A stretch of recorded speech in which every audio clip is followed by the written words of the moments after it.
තෙරුවන් සරණයි සුබ දවසක් වේවා. ලක්වාසී සියලු පින්වත් බෞද්ධ පින්වතුන් සියලු දෙනාටම බාලමහලු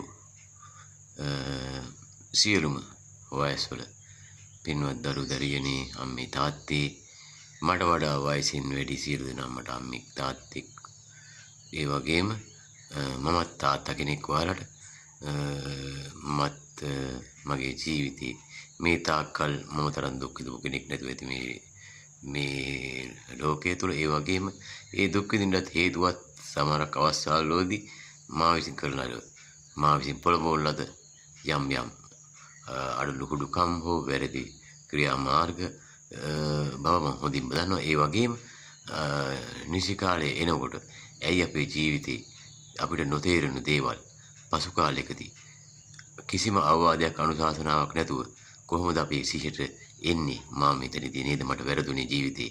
මා මෙතනදී නේද හැම දෙයක්ම වරදවා ගත්තේ? මා මේ අවවාද ඇසුවේ නෑ නේද? මට මේ අවවාද අනුශාසනා ලැබුණාද?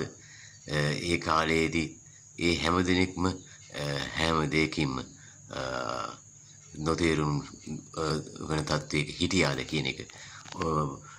පින්වත් බෞද්ධ පින්නතුනේ, ලංකාව වාසී සිංහල, මුස්ලිම්, ක්‍රිස්තියානි, විවිධ දෙමළ ජාතීන් මේ හැම දෙනාම අපිත් එක්ක ජීවත් වෙනවා. ඉතින් මේ හැම දෙනෙක්ම අපි එකම එක සහෝදරයෝ වශයෙන් මේ ලෝකේ කිසිම දෙයක් නොතේරෙන කිසිම ඇඳුමක්වත් ඇඳෙන්නේ නැතුව මේ ලෝකෙට අපි බිහි වුණේ කිසිම හයක් අතර නොතේරෙන.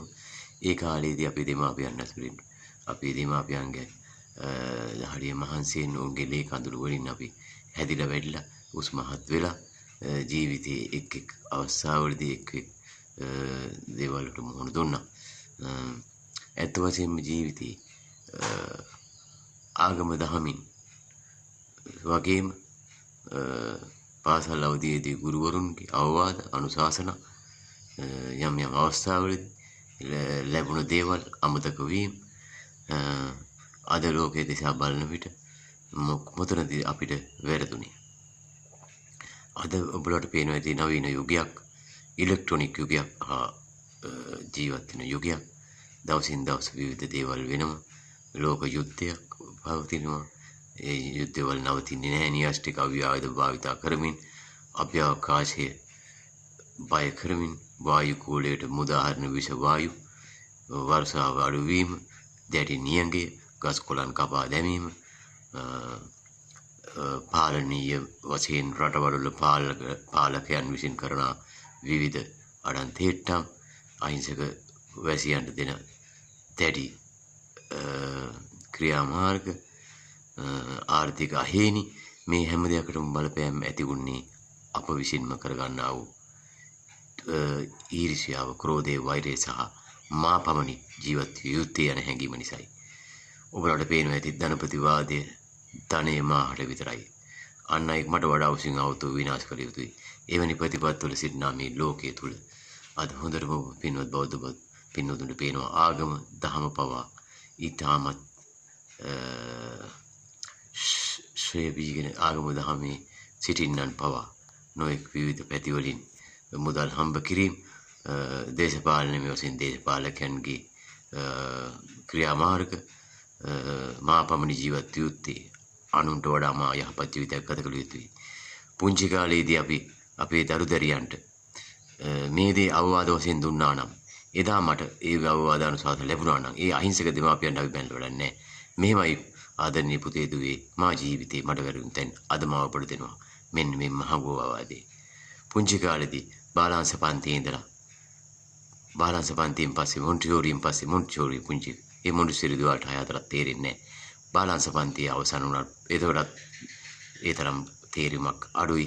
නමුත් පළවෙනි පන්තියට එනකොට ආදරණීය අම්මේ තාත්තේ කියලා දෙන්න ඔබේ දරු දරියන්ට, පුතේ අවුරුදු 10ක් හෝ 12ක් පමණයි මේ දුක් විඳිය යුත්තේ. ඔබ මහන්සි විය යුතුයි. මහන්සි වුණොත් ඔබ ජීවිතේ උසස් අයුරින් ජීවත් වෙන්න පුළුවන්. කිසිම අගහිංකම් වලින් තොරව ඉතා සැපවත් ජීවිතයක් උඩ ගත කළ හැකි. උදාහරණ වල වශයෙන් හොඳින් ඉගෙනගත් හොඳ මහත්තුරුන්, මහත්මීන්, හොඳ රැකියාව කරන අය උදාහරණ වශයෙන් උන්ට පෙන්වන්න. ඊට පස්සේ උන් උත්සාහ කරනවා ඒ තත්ත්වෙට එන්නට. එය ලැබුණා නම්, අපටත් ඒ ලැබුණා නම් එදා අද සෑම ජීවිතේ සෑම දේවල් වෙනස් වෙන්න පුළුවන්. මැද පෙරදිග හෝ යුරෝප රටක හෝ වෙනත් රටකට හෝ රැකියාවකට යන්නන්ට අවුරුදු 4ක් දෙකක් දුක් විඳලා අපි ජීවිතේ ගොඩයක් 5ක් දුක් විඳලා ගොඩයක් 10ක් දුක් විඳලා අපිට ජීවිතේ හරියනවා. එහෙම කිමින් දුක් විඳමින් ඔවුන් ජීවිතයකට ගහන්න දරන මහන්සියම ඔබේ අධ්‍යාපනයට කැප කරලා දරුවන්ටත් දෙන්න. ඒ දරුවෝ හැමදාම උත්සාහවන්ත වෙනවා. පුතේ නරක වැඩ කරොත් මෙහෙමයි. නරක වැඩ කරොත් අර මනුස්සයා වගේ ජීවත් වෙන්න වෙන්නේ. හොඳ වැඩ කරොත් අර මහත්තුරුන් වගේ හොඳ වාහනවල හොඳ නිවෙස් හදාගෙන ඔයාලට ඉන්න පුළුවන්. අර ව්‍යාපාරික පැත්තෙන් ගියොත් එහෙමයි. අප රටේ හොඳ ව්‍යාපාරිකයන් ඉන්නවා. ඒ වගේම හොඳයි කිය හැකි අතලොස්සක් අතර නරකයි කිය හැකි ඉන්නවා. ඒ වගේම තමයි දේශපාලන ජීවිතෙත් හොඳයි කිය හැකි අතලොස්සක් අතර නරකයි කියන බොහෝ පිරිසක් සිටිනවා. ආගම දහම වුණත් එහෙමයි. ඉතින් පුංචි ජීවේ මට දෙන්න පුළුවන් එකම අවවාදය ඊර්ෂ්‍යාව, ක්‍රෝධය, වෛරය අතහැරමින් හතරවෙනි ඔබේ ජීවිතය ලං කරගන්න මෛත්‍රිය කියන වචනේ. මෛත්‍රිය වැඩුවොත් උදේ පාන්දර නැගිටලා ඔබේ ඉර පායන වෙලාවේ ඉර අහස ඉරුත් කියන්නේ දෙවියෙක්, සඳු කියන්නේ දෙවිවරුන් මේ ලෝකේ ආරක්ෂා කරන දෙන්නේ ලෝකේ පහන් කරනවා. දෙපැත්තකින් උදෑසන සහ දවස පුරා සහ රාත්‍රියට මේ දෙන්නාට වැදලා දවස පටන් ගන්න. අම්මට තාත්තට වඳින්න ජීවිතේ කවදාවත් වරින්නේ නැහැ. ඊර්ෂ්‍යාව, ක්‍රෝධය, වෛරය නැති කළා මෛත්‍රිය ලං කර ගන්න රැට නිදා ගන්නකොටත් සියලු සත්තුන් දුක්ඛිතව නිරෝගීත්ව සුවපතිත්ව කියලා වචනේ යන්න කිසිම දවසක නරක ඇසුරින් තියාගන්න එපා. මත්පැන් සුරාව මත්පැන් කියන්නේ සුරාවයි මත්පැන් සූදුව සහ දුරාචාර කටයුතු සියලුම දෙකින් දුරස් වෙන්න, විනීතව හැසිරෙන්න, විනීත ඇඳුම් ඇඳ ගන්න, අන් අය පොළඹවන, අන් අය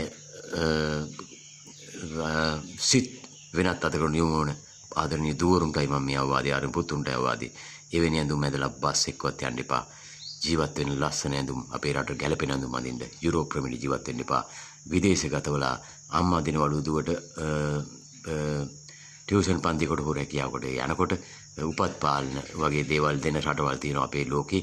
එවැනි තත්ත්වෙට මේ පුංචි රටපත් කරන්න එපා. ඔබලාගේ දෙමාපියන්ගේ අවවාද ගන්න. මා මේ මෑත කාලයේදී දැක්වා එක්තරා සිද්ධියක් මට කියන්න පුළුවන්. එක්තරා ප්‍රදේශයකදී එම ප්‍රදේශයේ අපේ රටේ ප්‍රධාන නගරයක්. එම ප්‍රදේශයේ සෙනසුරාදා ඉරිදා දිනවල හෝටල් කාමර සියල්ලම මේ ටියුෂන් පන්ති වලට යන ගැහැණු ළමයි සහ පිරිමි ළමුන්ගෙන් පිරිලලු.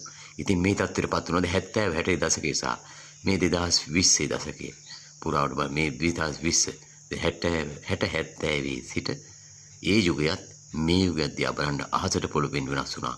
අපිට අස්පනා පේනවා මේ වෙලා තියෙන මේ විපර්යාසයෙන් ස්වභාව ධර්මයේ සියල්ල කම්පා වෙන ආදරණීය දූ පුතේ අම්මේ තාත්තේ ඔයාලගේ ළමයෙක් හෝ වැරදි විදිහේ ඇඳුමක් අඳිනවා නම් වැරදි විදිහට අසුරක් තියනවා නම් වහාම නවත්තන්න බවෙන්න එපා. අවසානයේ මුළු මහත් සමාජයක් ඔබටයි දොස් නගන්නේ. මගේ මේ අවවාද අනුශාසනානුව ගියොත් ජීවිතේ කවදාවත් වරදින්නේ නැහැ. මට වැරදුනත් ඔයාලා වරද්ද ගන්න එපා. හැම දෙයක්ම හිතන්න ආපස්සට යන්න කොතනද මට වැරදුනේ? ඒ වැරද්ද මම හදා ගන්නවා.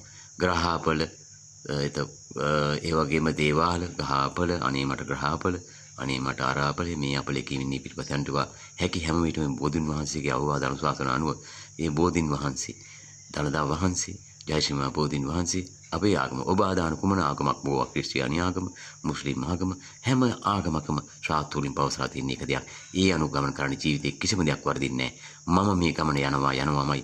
සිතරේන මුල්ම සිතුවිල්ල 1 2 3 හෝ 4 හොඳින් වටහා ගන්න. කිසි කෙනෙකුගේ අවවාද අවශ්‍ය නැති දෙමාපියන්ගේ අවවාද යම් කිසි කාලයක අවශ්‍ය වෙනවා.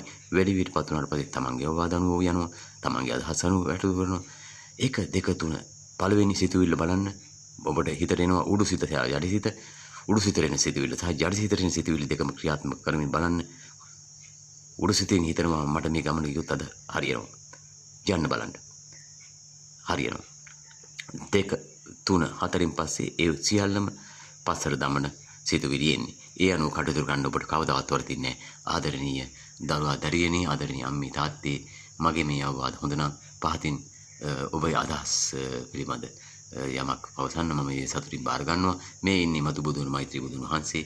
ඔබ සියලු දෙනාටම නිදුක් නිරෝගී සුව සමගින් ජය සතුට පිණිස වාසනාව ජීවිතයක් ගත කරන්න සතුට ධෛර්ය වාසනාව ලැබේවා. තෙරුවන් සරණයි දීර්ඝායුෂ